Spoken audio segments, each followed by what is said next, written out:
Hello everyone, welcome back to this new video. दोस्तों स्वागत है आप सभी का इस वीडियो में। ये वीडियो दोस्तों बेसिकली है एक इतिहास के मोस्ट इम्पॉर्टेंट सेगमेंट से, जहां से आप देखेंगे कि हर बार कोई परीक्षा हो उसमें क्वेश्चंस बनते हैं किस तरीके से। इसमें आप देखेंगे प्री और मेंस दोनों में। तो इसमें हम बेसिकली बात करने वाले हैं दोस्तों बुद्धिज़्म और जैनिज़्म को लेकर। ठीक है, ये जो दोनों इतिहास के टॉपिक हैं, ठीक है, प्राचीन इतिहास के, इसमें भारतीय कला और संस्कृति यानी जो ये आर्ट एंड कल्चर का पार्ट है, इसको हम डिस्कस करेंगे शॉर्ट नोट्स के माध्यम से, यानी हैंड रिटन नोट्स के माध्यम से आपको हम बताएंगे इसमें कि जो कला और संस्कृति ये है, ठीक है, प्री कम मेंस, यानी जब भी जो लोग आंसर राइटिंग सेशन के कुछ ये समझ में आ रही होंगी कि किस तरीके से इसकी वहाँ पे ज़रूरत है, चाहे वास्तुकला हो, इसकी आर्ट एंड आर्किटेक्चर हो, यानी बुद्धिज़्म और जैनिज़्म से आपको क्वेश्चन बनने ही बनने हैं। तो चलिए हम आपको इस वीडियो में जो आपका कंक्रीट एक कंक्लूज़न है, ठीक है, एक शॉर्ट नोट्स मटेरियल इस बुक का, ठीक है, हैंड रिटन, जो इंपॉर्टेंट पॉइंट्स बन सकते हैं आर्ट एंड कल्चर के माध्यम से, उन सारे पॉइंट्स को हैंड रिटन नोट्स के माध्यम से हम आपको यहाँ डिस्कस कर देते हैं।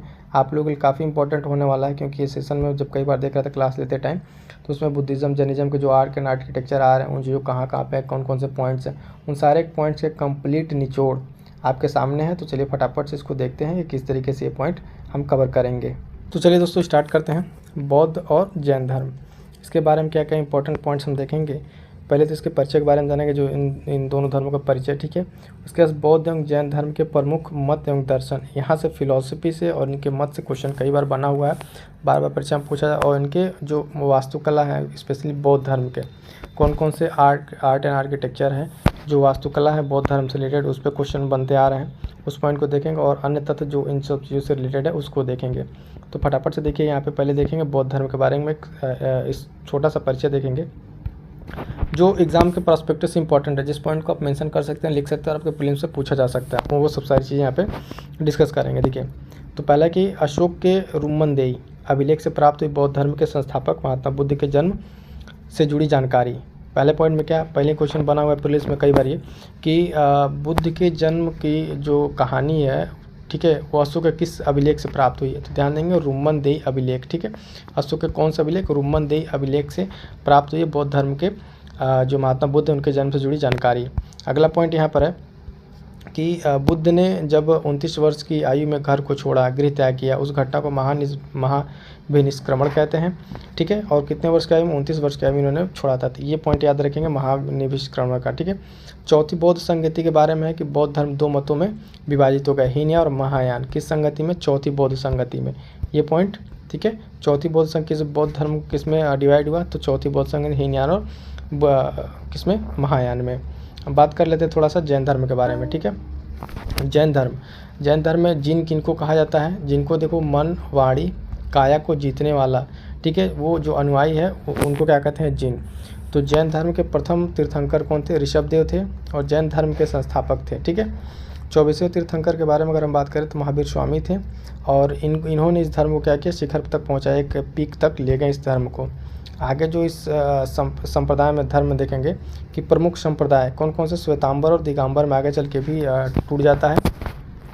श्वेतांबर वो लोग होते हैं जो श्वेत वस्त्र धारण करते हैं, ठीक है, और धर्म से जुड़ी मान्यताओं का कम कठोरता से पालन करते हैं। कौन, श्वेतांबर। बात करेंगे अगर दिगंबर की, तो कोई भी वस्त्र धारण नहीं करते हैं और धर्म से जुड़ी शिक्षाओं का कठोरता से पालन करते हैं, यानी जो एज इट इज़ उसको एकदम पालन करने वाले दिगंबर वाले लोग हैं। और श्वेतांबर क्या है, थोड़े से उसमें क्या कहते हैं उसको, उसकी उतनी कठोरता से पालन नहीं करते, उसमें थोड़ी सी फ्लैक्चुएशन रखते हैं। पंचव्रत क्या है इससे रिलेटेड, पंचव्रत जो है जैन धर्म से रिलेटेड, अहिंसा, अमृषा, ठीक है, आस्ते, अपरिग्रह, ब्रह्मचर्य।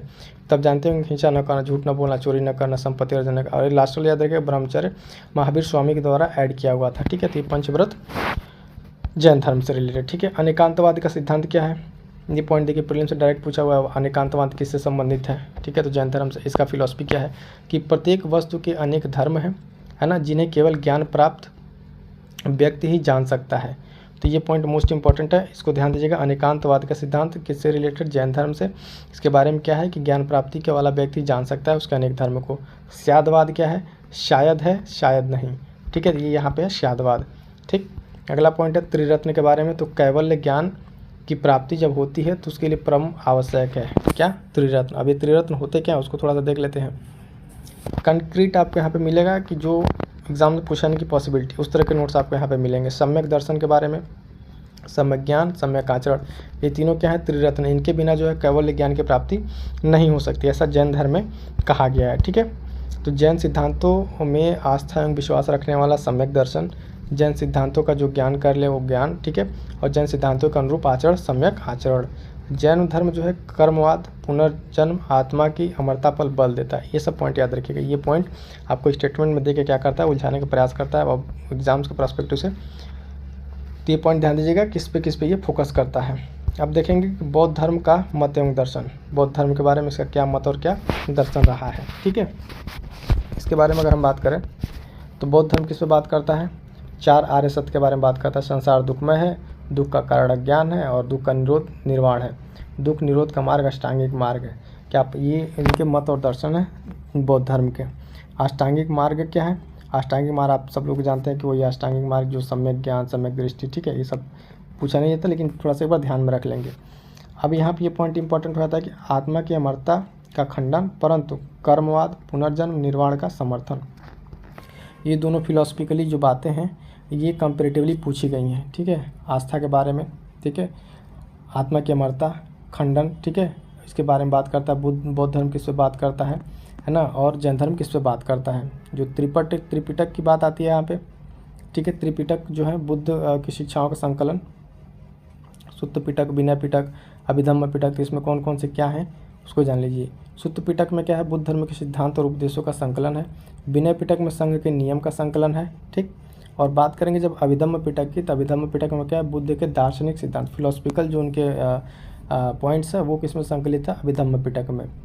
इंपॉर्टेंट कुछ बौद्ध संगतियों के बारे में, जो 5 प्रमुख बौद्ध संगतियाँ किसके किसके काल में हुई, तो आप खैर रटा हुआ पोर्शन होगा, लेकिन एक बार थोड़ा सा यहाँ पे देख लीजिए कि कहाँ पे किस किस तरीके से ये हुआ है। फटाफट देखिए, प्रथम बौद्ध संगति राजगिरी में हुई है। ठीक है, महाकश्यप के समय अजातशत्रु शासक थे। द्वितीय संगति वैशाली में साकब मीर अध्यक्ष थे, कालाशोक के समय हुई है। थर्ड की बात करेंगे तो पाटलिपुत्र में हुआ, मोगलीपुत्र तीसरे यहाँ पर अध्यक्ष थे अशोक के कार्यकाल में। चौथा कनिष्क के काल में हुआ है, और कुंडलवन कश्मीर में हुआ है। तो ये थोड़ा सा ये फैक्चुअल इन्फॉर्मेशन है, आंसर राइटिंग में आपको काम आ जाएगा इसको लिखते टाइम। ठीक है, प्रीलिम्स में भी कई बार पूछा हुआ है। बात करते हैं बौद्ध के वास्तुकला के बारे में। ठीक है, कौन आर्ट एंड आर्किटेक्चर बौद्ध धर्म में है, यहाँ से इंपॉर्टेंट है। ये क्वेश्चन मेंस में बना हुआ है, प्रीलिम्स में कई बार पूछा, चाहे इसका प्रीलिम्स हो, पीसीएस का प्रीलिम्स हो, लगातार यहाँ से क्वेश्चन बनते रहे हैं। तो ये फटाफट से जो एक कंक्रीट पॉइंट है उसके बारे में जान लीजिए। स्तंभ के बारे में देखेंगे दोस्तों, तो रुम्मनदेही स्तंभ। ठीक है, अशोक के इस स्तंभ से मिली जानकारी, बुद्ध के जन्म के बारे में जानकारी मिलती है। नेपाल में स्थित, अभी हमने स्टार्टिंग में बात किया रुम्मनदेही स्तंभ के बारे में। स्थित कहाँ है, नेपाल में। ये पॉइंट्स वाइज आप इसको याद करते चलिएगा, नोट करते चलिएगा। स्तूपा क्या होता है, स्तूपा जो है बुद्ध के स्मृति अवशेषों को सुरक्षित रखने हेतु जो समाधिनुमा एक भवन होता है, उसमें स्तूप, बौद्ध काल के स्तूप निर्माण अपने चरम पर था। ठीक है, बौद्ध काल में अर्धवृत्ताकार उल्टे कटोरे नुमा आकृति होते हैं। ठीक है, जिन्हें अंड कहा जाता है। शीर्ष पर स्थित होती है हर्मिका, और हर्मिका के मध्य में स्थिर होता है यष्टि। ठीक है, ये सब सारी चीज़ें कुछ पॉइंट्स हैं किससे रिलेटेड, स्तूपा से। उसके बाद से 3 छत्र, श्रद्धा, सम्मान, उदारता, ये प्रतीक हैं जो छत्र हैं। स्तूप के चारों ओर बनाया जाता है प्रदक्षिणा पथ। ठीक है, प्रदक्षिणा प्रवेश हेतु ऐसा तोरण द्वार। तो वहाँ पे जो आपको, रुकिए यहाँ पर मैं आपको चलिए ठीक है, आप उसको थोड़ा सा गूगल करके देख लीजिएगा। ठीक है, ये जो आप स्तूपा के बारे में इसमें जो फीचर्स बताएं, ये फीचर वहाँ पे सब नोट किया हुआ है, यहाँ पर मैं ऐड नहीं कर पाए हैं, तो आप वहाँ से सर्च करके थोड़ा सा देख लीजिए किसके बारे में, स्तूपा के बारे में। वहाँ पे सारी चीज़ें जो बता रहे हैं ना, ये अर्धवृत्ताकार, हर्मिका, ये सब चीज़ें वहाँ पे मेंशन की हुई हैं। अब देख लीजिए स्तूपा कौन कौन से इंपॉर्टेंट स्तूपाज हैं उसके बारे में। सांची का स्तूप विदिशा के निकट जो काकनाड में स्थित है, पहाड़ी पर स्थित। मौर्य काल से लेकर स्तूपा फर्स्ट और सेकंड, थर्ड, जिसमें बहुत सारी चीज़ें बनी अलग अलग काल में। इनके बारे में जो बातें हैं कि बौद्ध धर्म इन स्तूपों से प्राप्त हुई हैं। बौद्ध धर्म प्रचारकों शिष्टमंडल की सूची है। भरूच का स्तूप, ठीक, भरूच का स्तूप कहाँ है इसके बारे में देखिए। स्थान सतना मध्य प्रदेश में भी है, और अशोक के कार्यकाल में निर्माण हुआ है। शुंग काल में इसका विकास हुआ। इसमें पॉलिशदार लाल पत्थर, बलुआ पत्थर का यूज हुआ। डिजाइन आकर्षण का केंद्र, रेलिंग भी बनी हुई है।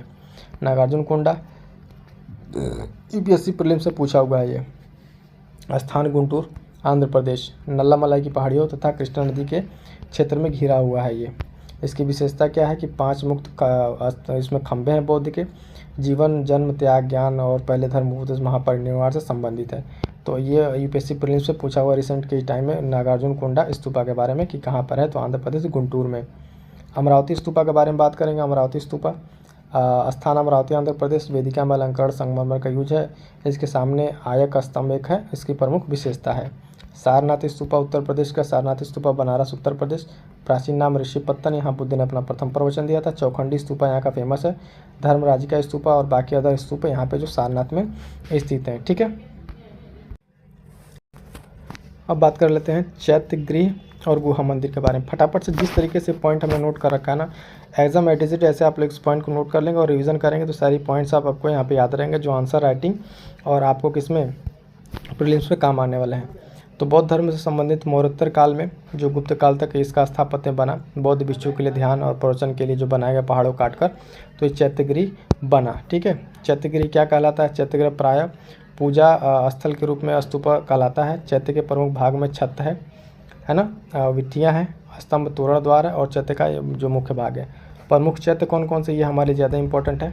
ठीक है, उसको देखते हैं।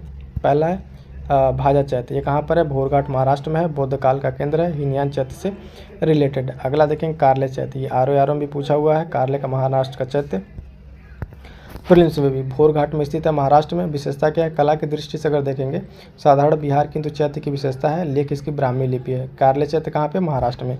एज इट इज़ ये सब बुलेटिन पॉइंट के तौर पे आप भी नोट्स में बना सकते हैं और इसको याद कीजिएगा।